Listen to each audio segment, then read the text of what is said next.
সারা দেশে গড়ে ৫৯.৪৪% ভোট পড়েছে ইসি। তারেক রহমানকে অভিনন্দন জানালেন নরেন্দ্র মোদি। একটি আসনও পেল না জাতীয় পার্টি।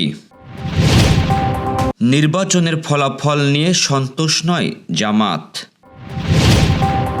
রূপদিয়াতে নির্বাচনী ফল ঘোষণার পর উত্তেজনা। দর্শক শুনছিলেন দিনের খবরের প্রধান শিরোনাম। এবার বিস্তারিত। তার আগে আমাদের ইউটিউব চ্যানেল সাবস্ক্রাইব করুন এবং সব খবর পেতে ফেসবুক পেজ ফলো করে রাখার পাশাপাশি ওয়েবসাইট ভিজিট করুন। ছাত্র জনতার ঐতিহাসিক গণঅভ্যুত্থানের পর অন্তর্বর্তীকালীন সরকারের অধীনে অনুষ্ঠিত জাতীয় সংসদ নির্বাচনে সারা দেশে ৫৯.৪৪% ভোট পড়েছে বলে নিশ্চিত করেছে নির্বাচন কমিশন ইসি। শুক্রবার সকালে রাজধানীর আগারগাঁয়ে অবস্থিত নির্বাচন ভবনে আয়োজিত এক সংবাদ সম্মেলনে ইসি সচিব এই তথ্য আনুষ্ঠানিকভাবে ঘোষণা করেন। তিনি জানান যে ২৯৯টি সংসদীয় আসনে অত্যন্ত শান্তিপূর্ণ পরিবেশে ভোট গ্রহণ সম্পূর্ণ হয়েছে। এবারে নির্বাচনে ভোটাররা আনন্দের সাথে অংশগ্রহণ করেছে। এতে কোনো অপ্রীতিকর ঘটনা ঘটেনি। নির্বাচন কমিশনের তথ্য অনুযায়ী গতকাল বৃহস্পতিবার সকাল 7:30 থেকে বিকাল 4:30 পর্যন্ত ২৯৯টি আসনে বিরতিহীনভাবে ভোট গ্রহণ চলে। শেরপুর ৩ আসনে একজন প্রার্থীর মৃত্যুর কারণে সেখানে ভোট স্থগিত রাখা হলেও বাকি আসনগুলোর বেসরকারি ফলাফল হাতে এসেছে। ভারতের প্রধানমন্ত্রী নরেন্দ্র মোদি জাতীয় সংসদ নির্বাচনে বিএনপি চেয়ারপারসন তারেক রহমানের জয়ের জন্য আন্তরিক অভিনন্দন জানিয়েছেন। শুক্রবার সামাজিক যোগাযোগ মাধ্যমে দিয়ে এক বার্তায় মোদি বলেন, এ বিজয় বাংলাদেশের জনগণের আপনার নেতৃত্বের প্রতি আস্থার প্রতিফলন। ভারতের প্রধানমন্ত্রী আরও বলেন, ভারত একটি গণতান্ত্রিক প্রগতিশীল দেশ। তারা সবসময় বাংলাদেশের সমর্থন করে পাশে থাকবে। গতকাল বৃহস্পতিবার সারা দেশে ২৯৯টি আসনে অনুষ্ঠিত জাতীয় সংসদ নির্বাচন ও গণভোটে ধানের শীষের জোয়ার এবং বিএনপির বিজয় হয়। সর্বশেষ প্রাপ্ত ফলাফলে বিএনপির জোট ২০৮টি আসনে জয়লাভ করেছে।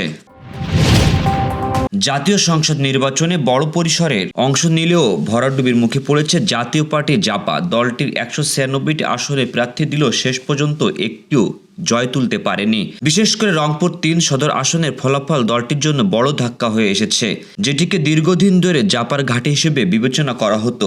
রংপুর শহরেই দলটির প্রতিষ্ঠাতা ও সাবেক রাষ্ট্রপতি হুসেইন মোহাম্মদ এরশাদের বাড়ি।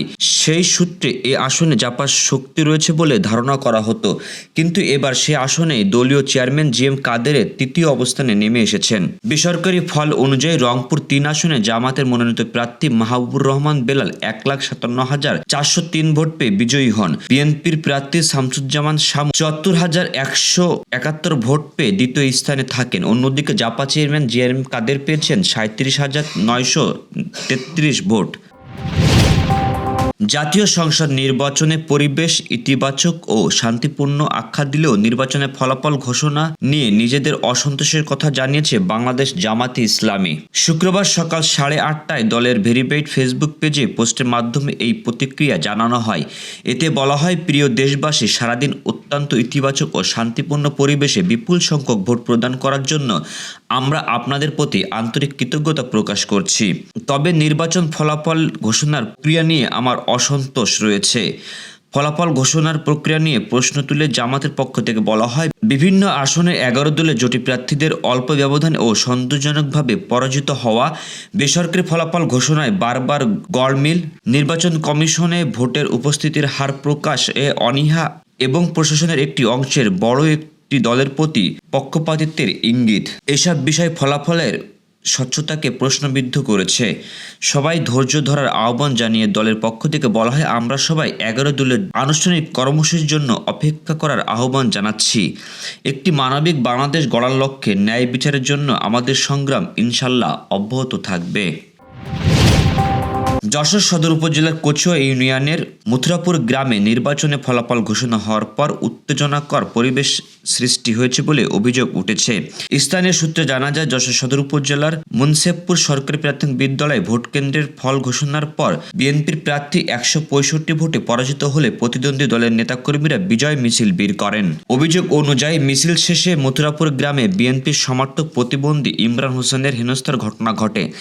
ইমরান হোসেন ওই গ্রামের আব্দুর রাজ্জাকের ছেলে। দুর্বৃত্তরা তার চায়ের দোকানে থাকা ব্যানার ও ফেস্টুনে ভাঙচুর করে। একই সাথে দোকানে টাঙানো জিয়াউর রহমান, খালেদা জিয়া, তারেক রহমান ও অনিন্দ ইসলাম অমিতের ছবি ও ব্যানার ছিঁড়ে ফেলা হয় বলে অভিযোগ করা হয়েছে।